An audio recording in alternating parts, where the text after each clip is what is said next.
Mr. Patterson, and then Ms. Campos. Thank you. I'm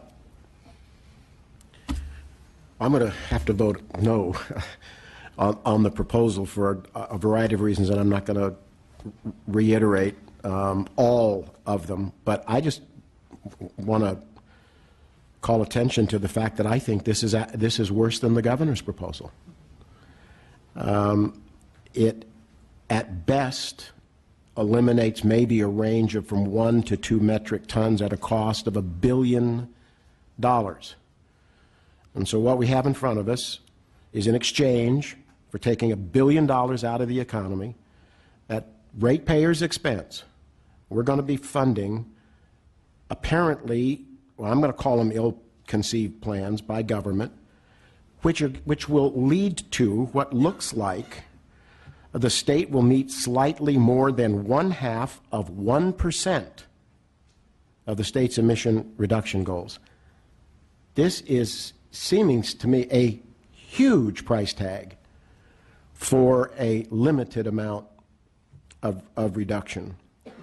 Obviously, I'm going to have to take some issue with what amounts to a slush fund that's even growing larger with respect to high-speed rail.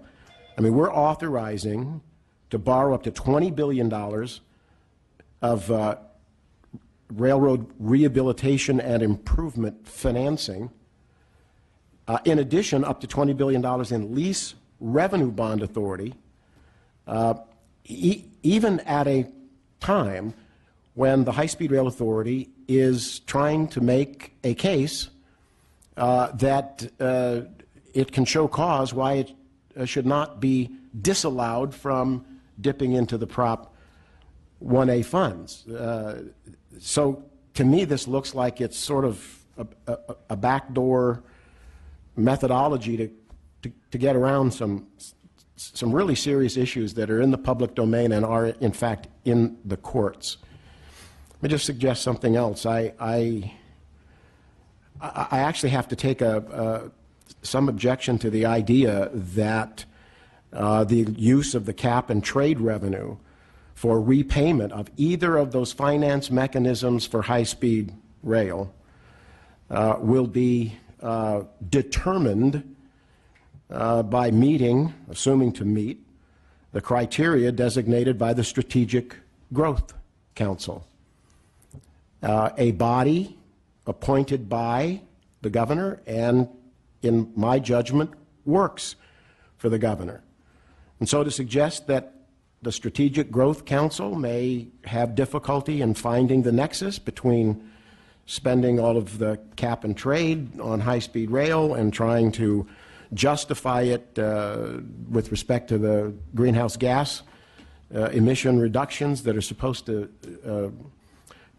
frankly, I'm a little suspicious of, you know, the whose garden hen house. Where are the checks and balances?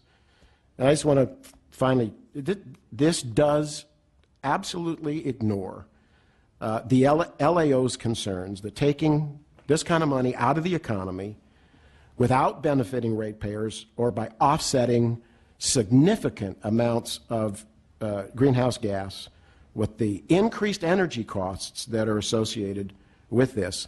I have to vote a strong no on it and would ask my colleagues to reconsider sending this on.